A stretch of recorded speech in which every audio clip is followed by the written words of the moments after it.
ನೋಡಿ, ಪರಮೇಶ್ವರ್ ಅವರು ಕೂಡ ಸಿಎಂ ಸ್ಥಾನದ ಆಕಾಂಕ್ಷಿ. ಅವರ ಹೆಸರು ಕೂಡ ಒಂದು ಸಲ ಅಲ್ಲ, ಎರಡು ಸಲ ಅಲ್ಲ, ಸಾಕಷ್ಟು ಬಾರಿ ಕೇಳಿ ಬರ್ತಾ ಇತ್ತು. ಆದರೆ ಎಲ್ಲೋ ಒಂದು ಕಡೆ ಒಂದೊಂದು ಸಲ ಕೂದಲೆಳೆ ಅಂತರದಲ್ಲೂ ಕೂಡ ಮಿಸ್ ಆಗಿದೆ. ಸೊ ಹಾಗಾಗಿ ಸಿಎಂ ಸ್ಥಾನ ಕೈತಪ್ಪಿದ ಬಗ್ಗೆ ಪರಮೇಶ್ವರ್ ಅವರು ಭಾವುಕರಾಗಿ ಇವತ್ತು ಮಾತಾಡಿದ್ದಾರೆ.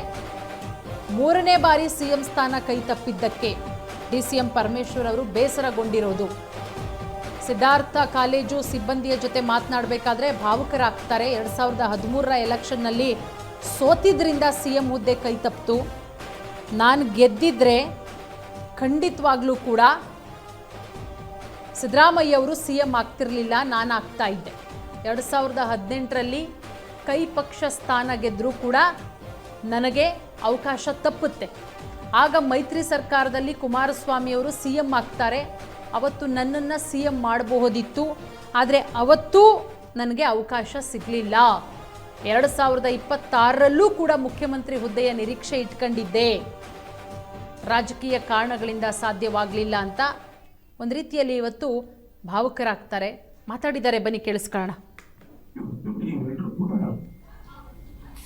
ಅಷ್ಟೇ ಸಂತೋಷದಿಂದ ನಾನು ವರ್ಕ್ ಮಾಡ್ಕೊಂಡಿದ್ದೆ. ಸಾರಿ, ಲೈವ್ ಸರ್ ಹೇಳಿ. ಸಿದ್ಧಾರ್ಥ ಸಂಸ್ಥೆ ಸಾಮಾನ್ಯವಾಗಿ ಬಂದಿಲ್ಲ. ನಾವೆಲ್ಲ ಚಿಕ್ಕ ಊರಲ್ಲಿ ನೋಡಿದೆವು. ನಮ್ಮ ತಂದೆಯವರು ಗಾಡಿ ಕಟ್ಕೊಂಡು ಹಳ್ಳಿಗೆ ಹೋಗಿ ವ್ಯವಸಾಯ ಇಸ್ಕೊಂಡು ಬಂದು, ಹುಷಾರಿಗೆ ಅವತ್ತು ಕಲ್ಪನೆ ಇರಲಿಲ್ಲ. ಒಂದು ದಿವಸ ಇದು ವಿಶ್ವವಿದ್ಯಾನಿಲಯ ಆಗುತ್ತೆ. ಇವತ್ತು ಆ ಮಟ್ಟಕ್ಕೆ ಬೆಳೆದು ನಿಂತಿದೆ. ನಾನು SM ಕೃಷ್ಣ ಅವರ ಕಾಲದಲ್ಲಿ ಉನ್ನತ ಶಿಕ್ಷಣ, ಮೆಡಿಕಲ್ ಎಜುಕೇಶನ್ ಸಚಿವನಾದೆ.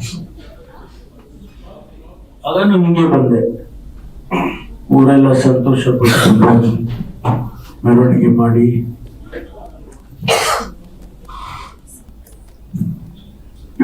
ಇವೆಲ್ಲರೂ ಕೂಡ